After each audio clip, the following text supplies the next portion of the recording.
नमस्कार, मैं हूं आकर्षण उपल और इस समय आप ये सीधी तस्वीरें देख रहे हैं करनाल से। दोस्तों, दिवाली का त्यौहार आने वाला है और उससे पहले करनाल के काफ़ी सारे ऐसे मुद्दे हैं जिसको लेकर लगातार चर्चा हो रही है कि आखिर करनाल के अंदर जो कांग्रेस है, यानी कि करनाल के अंदर जो विपक्ष है, आखिर उसकी जो भूमिका है इतनी नकारात्मक क्यों है। नकारात्मक कहें या नकारा कहें या ये कहें कि कांग्रेस कहीं ना कहीं फेल होती हुई दिखाई दे रही है कि सरकार के खिलाफ जितने भी मुद्दों पर पब्लिक सोशल मीडिया पर लामबंद है, उन किसी भी मुद्दों को लेकर कांग्रेस कहीं ना कहीं कमज़ोर पड़ती हुई दिखाई दे रही है। इसके साथ साथ एक बड़ा मुद्दा करनाल में IBN 24 ने उठाया था कि किस तरह से करनाल के अंदर एग्रो मॉल, जो कि करनाल के GT रोड के ऊपर बना हुआ है, जिसकी नीलामी आने वाली 18 नवंबर को की जानी है और 137 करोड़ रुपए इसका रिजर्व प्राइस रखा गया है। यानी कि सरकार उस लगभग 4 एकड़ में बने हुए एग्रो मॉल को बेचना चाहती है। हालांकि इस मुद्दे को लेकर किसान संगठनों ने इस भारी और बड़ा ऐतराज़ जताया और कल कांग्रेस नेता त्रिलोचन सिंह, जिन्होंने 2019 में मुख्यमंत्री मनोहर लाल खट्टर के खिलाफ कांग्रेस की टिकट पर करनाल से चुनाव लड़ा था, उन्होंने इस बात को लेकर करनाल जिला प्रशासन को ज्ञापन भी दिया है कि इसकी जो बोली है वो ना की जाए, क्योंकि ये सीधे सीधे एग्रो मॉल किसानों के साथ जुड़ा हुआ है। इसी मुद्दे को लेकर हमारे साथ करनाल से ही विधानसभा चुनाव लड़ चुके 2019 में त्रिलोचन सिंह है, उनसे एक बार बातचीत करते हैं कि आखिर पब्लिक जिसके लिए वो लगातार दावा करते हैं कि वो आवाज़ उठा रहे हैं, पब्लिक के बीच में वो क्यों दिखाई नहीं पड़ते, उनकी आवाज़ सरकार तक क्यों नहीं जा रही और आखिर क्यों करनाल के इस एग्रो मॉल को बेचा जा रहा है। सबसे पहले त्रिलोचन जी से जुड़ते हैं। त्रिलोचन जी, सबसे पहले आपका स्वागत है IBN 24 पर। आपकी पहली प्रतिक्रिया, जो कुछ करनाल में हो रहा है उसमें सवाल उठ रहे हैं कांग्रेस के ऊपर, क्या जवाब है आपका? देखिए उपल साहब, जब से मैंने चुनाव लड़ा, मैंने चुनाव में वादा किया था मैं विधायक बनूँ न बनूँ आपकी आवाज़ उठाता रहूँगा और मैं लगातार उठा भी रहा हूँ। लेकिन ये बात अलग है कि बड़ा मीडिया हमारी बातों को ऊपर तक नहीं पहुँचाता और नज़रअंदाज करता है। आप जैसे पत्रकार, मीडिया और दूसरे पत्रकार साथी उठाते हैं, लेकिन जिस लेवल पे कांग्रेस के मुद्दों को हम उठा रहे हैं उस लेवल पे हमारे को सपोर्ट नहीं मिलती मीडिया की, जिसकी वजह से हम पिछड़े नज़र आते हैं। जबकि करनाल के अंदर सबसे ज़्यादा मुद्दे गंभीरता से मैं उठाता हूँ। दूसरी बात ये रहेगी कि करनाल का जो एग्रो मॉल है, किसान एग्रो मॉल है, जो 2014 में बन के तैयार हो गया था, उस टाइम के मुख्यमंत्री चौधरी भूपेंद्र सिंह हुड्डा ने बड़ी उम्मीद से ये बनाया था कि किसानों के एक बहुत बड़ा तोहफा दिया था किसानों के भविष्य को देखते हुए। लेकिन थोड़े दिनों के बाद सरकार बदल गई और पहले 4 साल तक लगी, सरकार बदल गई। सरकार बदलने के बाद नई सरकार की जिम्मेदारी बनती है कि जो उनकी बिल्डिंग बनी है उसको किस तरह से यूज़ किया जाए। ये किसानों के लिए बनी थी, किसानों के हित में इस्तेमाल करनी चाहिए। लेकिन पिछले 7 साल में इन्होंने सिर्फ बिजली का बिल तो 4 करोड़ रुपये भरा है, लेकिन अभी तक उसमें कोई प्रयास नहीं किया भी इससे कैसे इस्तेमाल किया जाए, इससे कैसे काम लिया जाए। सर, यहाँ पर सवाल ये उठता है कि कांग्रेस सरकार ने किस, यानी कि लक्ष्य को देखते हुए एग्रो मॉल 4 बने थे, 4 में से 2 इस टाइम वर्किंग है, लेकिन जो पानीपत का और करनाल का एग्रो मॉल है यहाँ पर आज तक काम ही शुरू नहीं हुआ, सरकार ने कुछ भी किया ही नहीं। आपकी इसमें क्या सोच थी, किस वजह से इतना पैसा खर्च करके बनाया गया और अब इसे बेचा जा रहा है? देखिए, अनाज मंडी के नज़दीक किसान एग्रो मॉल की ज़रूरत थी। दूसरा, करनाल जो है ये चावलों का बहुत बड़ा हब है, भी इसको इस तरीके से इस्तेमाल करेंगे। बाहर से अगर विदेशी लोग भी आए, देश विदेश के किसी कोने से आए, वो यहाँ पर आकर अपना आदान प्रदान कर सके, मार्केटिंग कर सके। लेकिन इस सरकार ने, क्योंकि सरकार नहीं चाहती थी भूपेंद्र सिंह हुड्डा द्वारा बनाई हुई किसी बिल्डिंग को हम इस्तेमाल करें और किसानों के नाम से कोई बनी हुई बिल्डिंग हो, क्योंकि ये सरकार किसानों के पहले दिन से खिलाफ है, इसलिए इस बिल्डिंग को नज़रअंदाज कर दिया गया। आज जिस पे 50 करोड़ रुपये तब लगे थे, जिसका आज तो वैसे ही 100 करोड़ रुपये बन जाता है 7 साल के बाद कंस्ट्रक्शन का। हाँ, कंस्ट्रक्शन का। उसके अलावा 4 एकड़ जो ज़मीन है, बड़ी भारी कीमत की ज़मीन है और बड़े आधुनिक ढंग से बनाई हुई बिल्डिंग है ये। अगर ये देखा जाए, विदेशों के अंदर जब हम मॉल में जाते हैं ऐसी सुविधा हमारे को वहाँ पे मिलती है, लेकिन इस बात को ये नज़रअंदाज कर रहे हैं। इससे साफ जाहिर है कि हमारी जो सरकार है इस टाइम, जो हरियाणा में सरकार है, वो लोगों की कसौटी पर खरे नहीं उतर रही। वो नज़रअंदाज कर रही है। वो सरकारी ज़मीनों को बेचकर अपनी ट्रेजरी में पैसे डालना चाहती है, सरकारी ज़मीनों को बेचकर अपने लोगों को खुश करना चाहती है। ये उनका मकसद सर है। ये जो सवाल है ये लोग भी उठा रहे हैं कि जो केंद्र की सरकार है उसने काफ़ी सारे जो विभाग हैं बेच दिए, बड़ी सारी जो बिल्डिंग हैं, चाहे लाल किले की बात ही कर लो उसको भी लीज पर दे दिया, चाहे मेंटेनेंस के लिए दिया है। अब कहीं ना कहीं लोग इसको हरियाणा में जो शुरुआत हो रही है भी सरकारी बिल्डिंगों को बेचा जाए, क्या इस शुरुआत की तरह से देखना चाहिए या हो सकता है सरकार को लग रहा हो कि किसी काम की नहीं है, चलो 137 करोड़ तो मिले? देखिए, कुछ दिन पहले आपने सुना होगा कि मोदी साहब ने यह कहा था भी हरियाणा के अंदर मनोहर लाल खट्टर बहुत बढ़िया काम कर रहे हैं, इनकी पीठ थपथपाई थी। वो पीठ नहीं थपथाई थी, इनको फ्रेंचाइज दी थी भी हम सेंटर में बेच रहे हो, आप हरियाणा में शुरू करें, क्योंकि हरियाणा में सबसे पहला सीएम सिटी करनाल है, तो यहीं से उनको ये बिल्डिंग नजर आई बेचने के लिए। मैं कहना चाहता हूँ ये क्यों बेच रहे हैं? अभी 4 साल भी नहीं हुए बने हुए, 7 साल सारे बने हुए हो, नई बिल्डिंग है, जो पुरानी खंडर बिल्डिंगें हो चुकी हैं, जहाँ ज़रूरत है नहीं बनाने के लिए, वो बेच दी जाए। 4 एकड़ में हमारे उपायुक्त महोदय रहते हैं, जो 1000 गज के मकान में बहुत अच्छा मकान बनाकर उनको नया दिया जा सकता है, वो खंडर हो चुका है, वो बेच दी जाए। अगर बेचने की पैसे की जरूरत है, डीसी रेजिडेंस बेच दिया जाए, डीसी का मकान बेच दें। नहीं, मैं कहता हूँ उनको 1000 गज में अच्छा मकान बना के दिया जाए। कैथल में, पानीपत में 1000 गज में डीसी साहब के बड़े अच्छे मकान बने हुए हैं, और डीसी कोई उन्होंने फार्मिंग तो करनी नहीं यहाँ पे आके, ना उनके पास समय है, वो विकास कार्यों में और चीज़ों में उलझे हुए हैं, उन पर कहाँ समय वो सैर करेंगे या बागवानी करेंगे या कुछ करेंगे। इसलिए ज़मीन की क्या ज़रूरत है? अगर पैसे इकट्ठे करने हैं, एसपी साहब की कोठी में 2 एकड़ लगी हुई है, पुरानी जो बिल्डिंग है इरीगेशन बिल्डिंग है वो 6 एकड़ जगह पड़ी हुई है, वो बेच दी जाए। इस जगह की क्या ज़रूरत है? अगर इनके किसी चावल का हब बना दिया जाए, बहुत बड़ा राइस हब बन सकता है, वो नहीं बनाना चाहते तो एक हॉस्पिटल बना दिया जाए जीटी रोड के ऊपर। सर हॉस्पिटल तो करनाल में 650 करोड़ से आप बना गए थे, आज उसकी कीमत 1200 करोड़ रुपए लगभग उस पर सरकार लगा चुकी है। 1200 करोड़ से कल्पना चावला जो हॉस्पिटल है, कॉलेज है, वो बन गया, यूनिवर्सिटी बन गया, और हॉस्पिटल क्या करेंगे?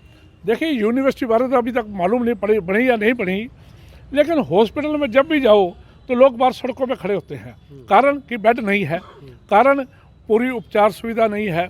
तो इससे बढ़िया इसे सर 10 करोड़ रुपये लगना है, मेंबर पार्लियामेंट को 5 करोड़ रुपये मिलता है, 10 करोड़ रुपये वो दे रहे, यहाँ एक हॉस्पिटल बन जाएगा जीटी रोड पे आने जाने के साथ।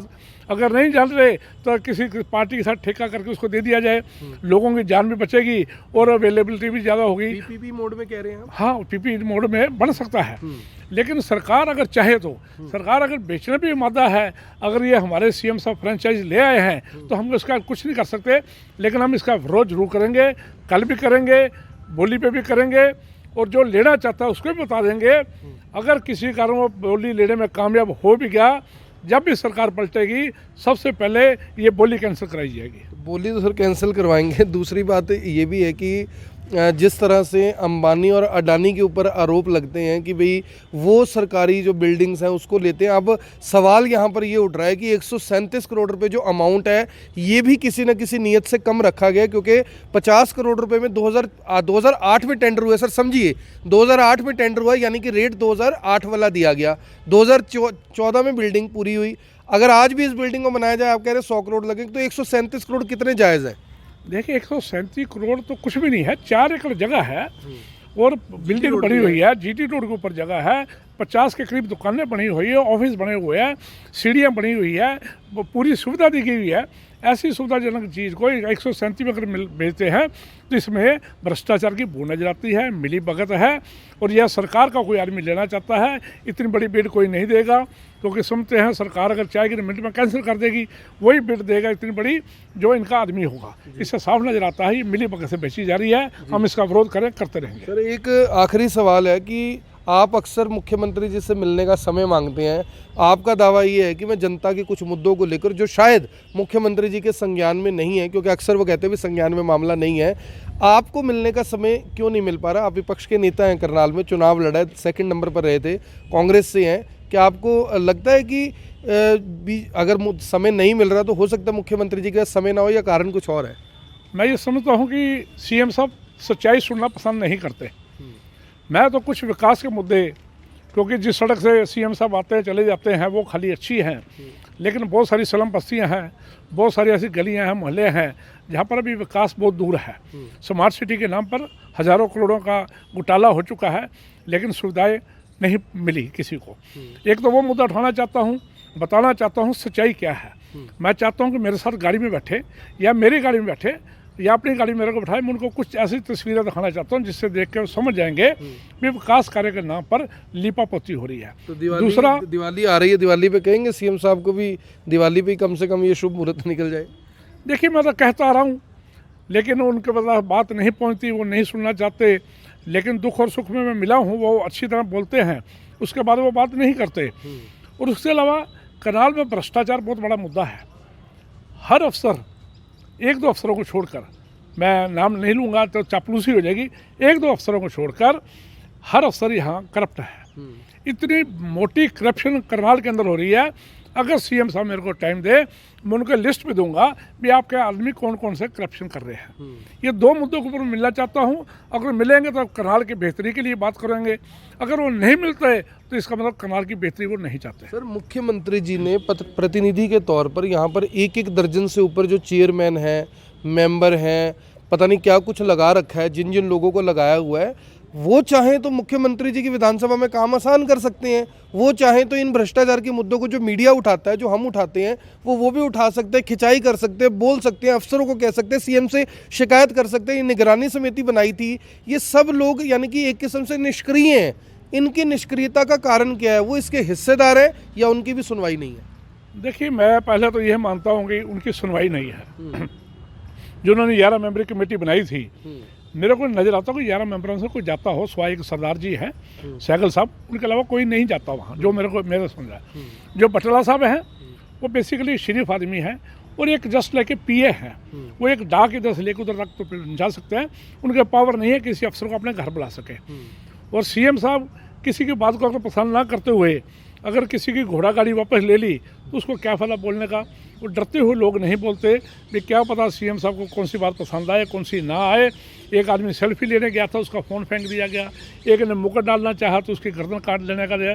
तो ऐसे बाद वर्कर जो बोलना भी चाहेगा वो नहीं बोल पाएगा। आखिरी सर सवाल है, मैं कुछ बीजेपी के नेताओं को कई बार, जैसे मेरी आपसे बात हुई कि करनाल के कुछ मुद्दों के ऊपर बातचीत करना है, आपसे चर्चा करनी है, और चर्चा करनी कोई बुरी बात नहीं है। मैं सरकार के नेताओं से या सीधे तौर पर कहूँ कि पार्टी के नेताओं से, जब बीजेपी के नेताओं से बात करता हूँ, वो कैमरे पर आने से बचते हैं, कुछ भी कहने से बचते हैं। उनको डर है या उनके पास जवाब नहीं है? आपकी नज़र में क्या है? वो यानी मुझसे तो बात करते नहीं, मुझे तो हमेशा टालने की कोशिश करते हैं।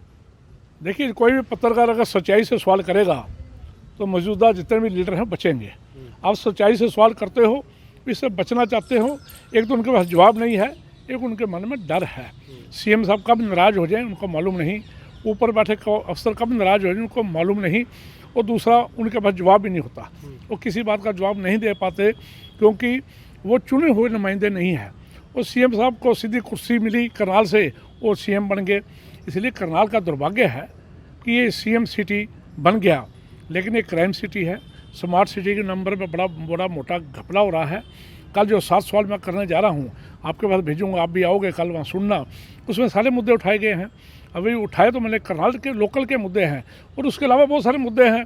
सरकार के सरसों के तेल की बात कर रहे थे, 6 महीने पहले 8 महीने हो गए, अकाउंट मेंटेन नहीं हुए, और बड़े सारे मुद्दे बीपीएल परिवारों के लिए, ऐसे ऐसे बड़े सारे मुद्दे हैं। लेकिन वो सारे हरियाणा के मुद्दे हैं।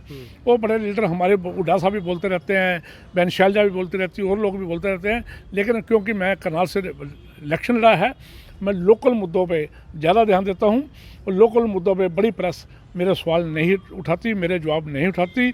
आप जैसे और जो बड़े सारे भाई हैं जो करनाल के हितों की रक्षा के लिए काम करते हैं, वो मेरे मुद्दे उठाते रहते हैं। मैं उनका धन्यवाद आपके माध्यम से करना चाहता हूँ।